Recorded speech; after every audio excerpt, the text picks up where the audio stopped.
J'avais 22 ans à l'époque, j'étais avec mon copain depuis quelques mois et puis je suis tombée enceinte et donc c'était évident que je voulais pas le garder et ça a pas été aussi simple que ce à quoi je m'attendais et ça a commencé très rapidement puisque, le médecin qui m'a prévenue que j'étais enceinte, a fait ça par téléphone en me demandant de passer tout de suite.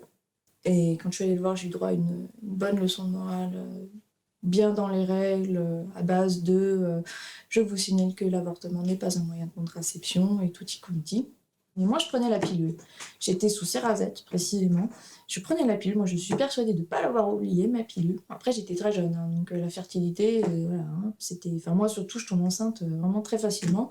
Donc voilà. Mais quand bien même j'aurais pas pris la pilule, c'était pas une raison pour me balancer ça dans les dents. Non, et puis en plus, il t'a pas cru, tu m'as dit. Non, il m'a pas cru. Il m'a pas cru. Parce que ouais, les patients mentent, voilà, c'est connu. Si je l'avais oublié, je m'en serais rendu compte. Moi, je pense que beaucoup de femmes font ça. Je mets une alarme sur mon téléphone, et puis je la prends à heure fixe, quoi. Donc, non, je l'ai pas oublié. Après, bon, j'avais été un petit peu malade, alors est-ce que du coup il y a eu interaction avec un autre médicament et que c'est vraiment tombé au pire moment et que c'est voilà, bon. Le pourquoi du comment, à la limite, c'est pas très intéressant, mais ce qui m'a choqué, c'était qu'effectivement, il me croit pas. Ce jour-là, lui, il ne m'a rien fait, enfin, il m'a pas fait d'ordonnance, rien du tout. Je lui ai dû retourner voir sa consoeur, qui, elle, m'a fait une prescription pour une échographie pour dater la grossesse. J'ai dû aller dans un centre bien spécifique parce que comme c'était une ordonnance du planning familial, tout le monde n'accepte pas leur ordonnance parce qu'en en fait on n'a pas à faire l'avance de frais, ça arrange directement avec le planning. Et donc je suis tombée sur un monsieur charmant qui m'a, c'est sarcastique, hein, qui m'a sorti des phrases comme du genre que c'était pas très grave, que c'était pas non plus comme si je m'étais cassé une jambe, qui a tenu à me montrer le fœtus, enfin l'embryon plutôt, qui m'a fait écouter le cœur. Enfin vraiment c'était à gerber. Alors que tu voulais pas. Je voulais pas. J'avais dit, je voulais pas, j'étais pas bien vis-à-vis de cette décision parce que j'étais pas soutenue par grand monde, parce que je m'étais pris une charge par ma mère, parce que mon copain, voilà, bon, c'était vraiment. Sur le plan perso, c'était déjà pas simple à gérer et les gens qui devaient se comporter comme des professionnels avaient un petit peu de mal à le faire. Suite à ça, il s'est quand même écoulé un délai, parce qu'il y a un délai d'1 semaine pour pouvoir avorter. Et puis accessoirement, il fallait qu'on puisse me prendre. C'était pas si facile que ça. J'avais dû avoir un rendez-vous avec une sage-femme pour qu'elle m'explique ce qui allait se passer, pourquoi du comment. Enfin, elle était très bien. Elle a vu que j'étais même pas prête à le faire tout de suite. Elle m'a dit, écoutez, vous avez un petit délai encore. Prenez le temps de vous poser. On n'est pas à quelques jours près. Par contre, là où ça s'est compliqué, c'est que pour pouvoir avoir accès à l'IVG, je précise que je l'ai fait de manière médicamenteuse, mais que comme j'avais dépassé un certain stade, je ne me rappelle plus honnêtement, j'ai dû le faire à l'hôpital.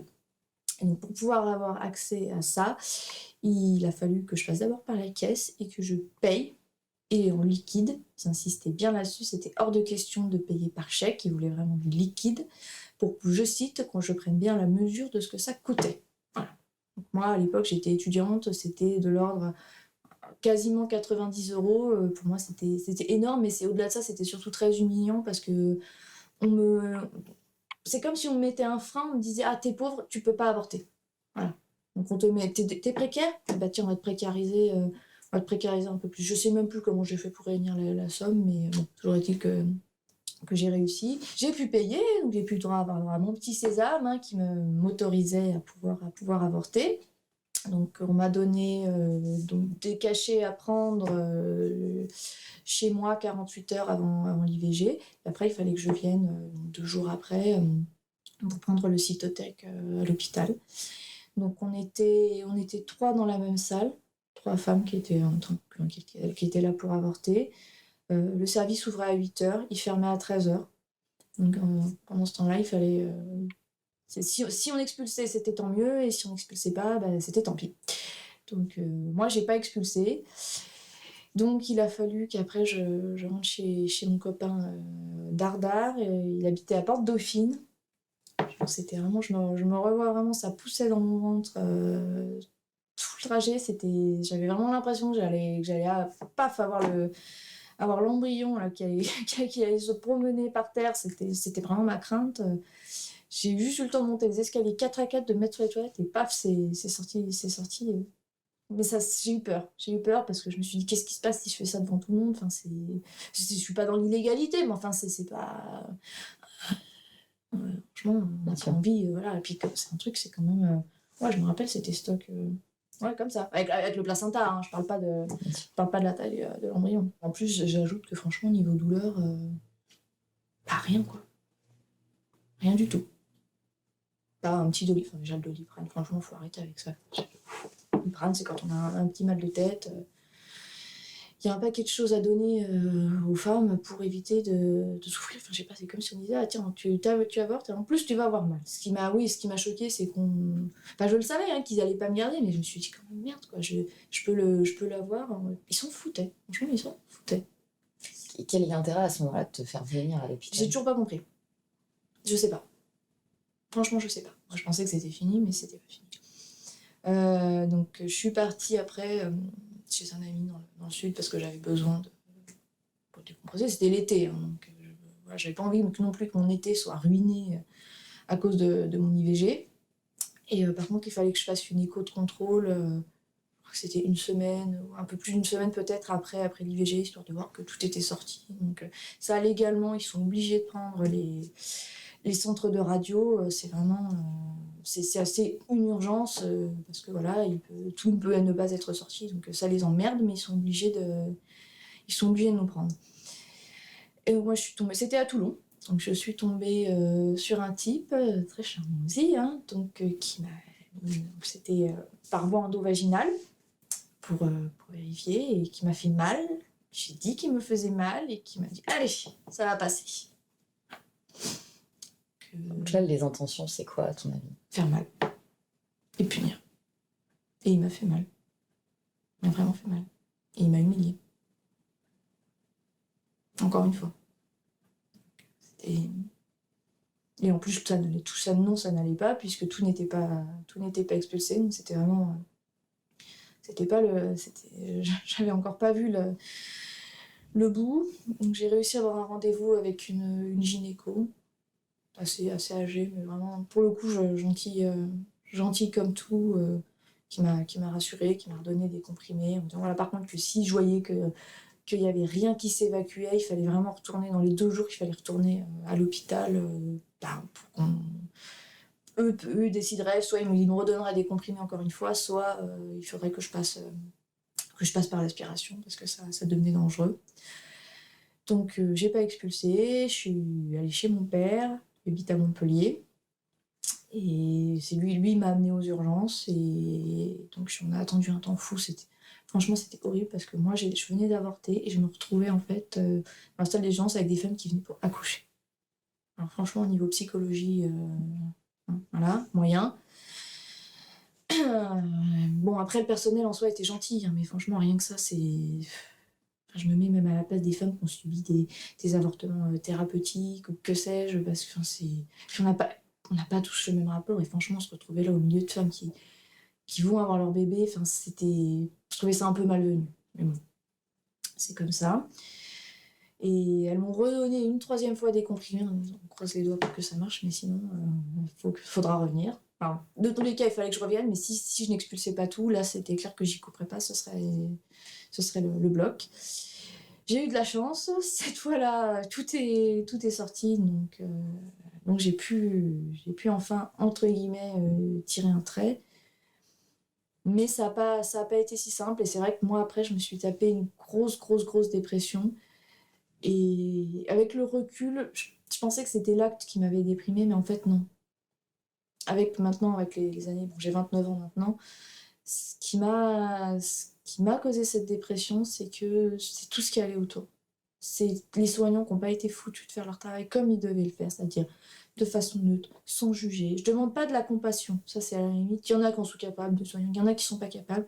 Ok, mais le minimum, c'est de rester neutre. C'est de ne pas faire sentir à la personne qu'on désapprouve son choix. Donc après, bon, le temps a fait que, voilà, j'ai fait un travail sur moi, donc j'ai réussi à aller mieux, à m'en sortir, mais j'aurais jamais dû en passer par là. C'est et c'est justement là, quand j'ai commencé à aller mieux, que je suis retombée enceinte et j'ai pas avorté parce que, je me suis dit: «Ah, attends, je sors la tête de l'eau». Enfin, ça faisait vraiment quoi, genre, littéralement 6 mois que j'avais sorti la tête de l'eau, donc vraiment la dépression, elle était très proche, et je savais que enfin, si ça se passait de la même façon, j'allais revivre la même chose. Bon, après, j'étais pas non plus dans la même situation, j'étais quand même moins précaire, je veux dire, je pouvais travailler en tant qu'aide-soignante, c'était quand même un petit peu différent. Je savais que j'avais quand même de quoi voir venir pour élever l'enfant.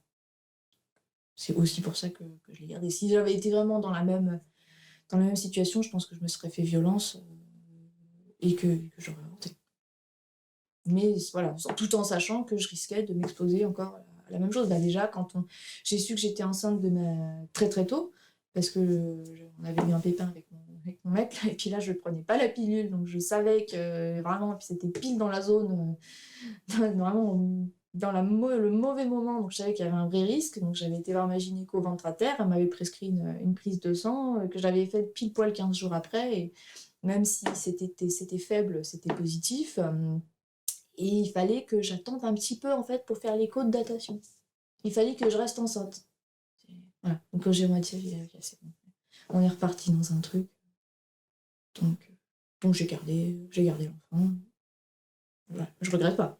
Mais peut-être que si on m'avait pas fait subir ce qu'on m'a fait subir quand j'ai avorté la première fois. Après, j'aime pas trop me poser ce genre de questions parce que je veux pas que ma fille se dise que j'ai des regrets, mais parce que j'en ai pas. Mais c'est sûr que la maltraitance, des soignants à mon égard, a fait que j'ai pas été capable d'avorter une deuxième fois. Il faut de la formation, franchement, quand on voit que dans la plupart des études des soignants, on n'a quasiment aucun cours, sur la psy, sur la psycho. Enfin, si tu n'as pas d'empathie naturellement, enfin certains en ont, d'autres en ont pas, il faut former les gens, et puis surtout, je pense que quand il y a des abus, hein, c'est facile à dire, hein, ils devraient être signalés. La personne devrait être sanctionnée. À un moment donné, un mec qui sort 10 fois, 100 fois ce genre de conneries, je vois pas pourquoi on l'autorise encore à s'occuper d'une patientèle, comme ça. Il touche plus les patients. Il faut protéger les patients. Aujourd'hui, tu penses qu'il y a une forme d'impunité? Ouais, bien sûr. Dans le milieu médical, tout le monde se tait, tout le monde se couvre. Ouais. Moi, j'ai entendu, hein, sur le médecin qui m'avait dit que l'avortement c'était pas une contradiction. Ah bon, bah, ça m'étonne, il est gentil, hein. Ah oui. Ah, il est gentil.